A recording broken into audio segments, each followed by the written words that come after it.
This is wow. Thank you everybody for being here and coming here today. It's obviously great to be back here in Ottawa and to be able to get this opportunity. I'm going to read a speech here and I hope I can stay with it. One evening, nearly 20 years ago, a young man in a small town in Sweden got a phone call that would change his life. It was an invitation to play hockey in Canada. I had never been to North America. I had a young girlfriend, Bibi, and it was a long way from Gothenburg to Ottawa. But we made the leap. We began an incredible new chapter of our lives in your town starting in August 1995.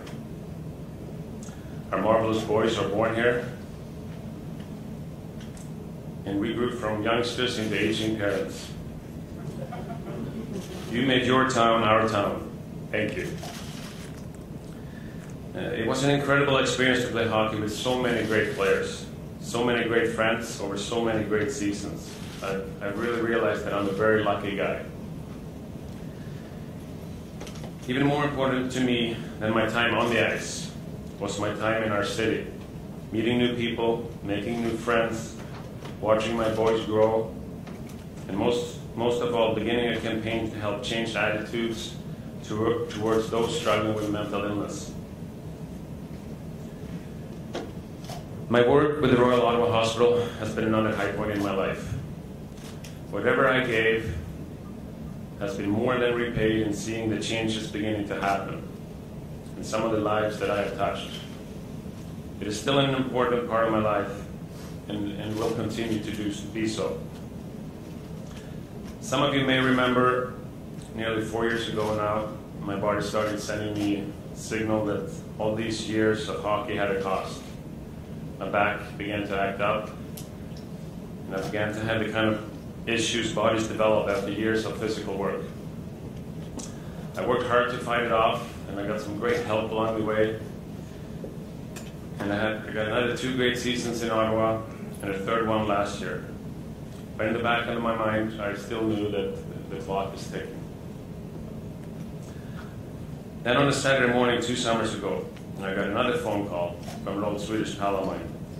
This call started a process that would launch the next chapter in our lives. It was a very, very hard decision to make, changing teams, uproot my family, start over again in a new place. But change helps you grow. New experiences are as important when you're young, like my children, as they were for me at 22 or even today. We've had a great year in Detroit. New friends, new team, new adventures, and thank you, Detroit.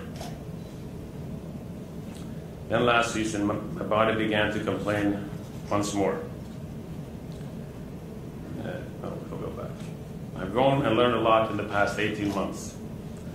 I realized that you never stop learning, especially when you're open to new beginnings and new chapters. Oh yeah. Then last season, my body began to complain once more. The old injury and the hard work of recovery began all over again. I worked hard to rehab my back this summer so I could play another year. However, about 3 weeks ago, I realized it's time to retire. It's another hard decision. Then I got another important phone call from Ottawa. Brian said he and Mr. Melnick had spoken and had an idea that I should not end my career in Detroit, but with a proper retirement here in our adopted hometown. I spoke with Ken Holland about my retirement and that Brian and Mr. Melnick wanted me to retire as an Ottawa Senator. And Ken encouraged me to retire here, said it's the right thing to do. I was taken aback by this offer. I never believed that my career entitled me to any special treatment. However, Bibi and I both agreed this was the right thing to do, and it would give us a chance to say thank you to the people and fans of Ottawa. So here we are. Today I officially retire as an Ottawa Senator, and another new chapter will begin tonight. As we say thank you to Ottawa. The future may hold some role for me in hockey again, but not this year. This is one for my family, for my own life, and for reflecting on where we've been and deciding on what's next. For now, I'm just very grateful for this opportunity to say thank you and goodbye. And please, no more phone calls for a while. So let me just say thank you to Ottawa, to the Sens fans, and especially to Mr. Melnick. Thank you. Y en bientôt. Thank you.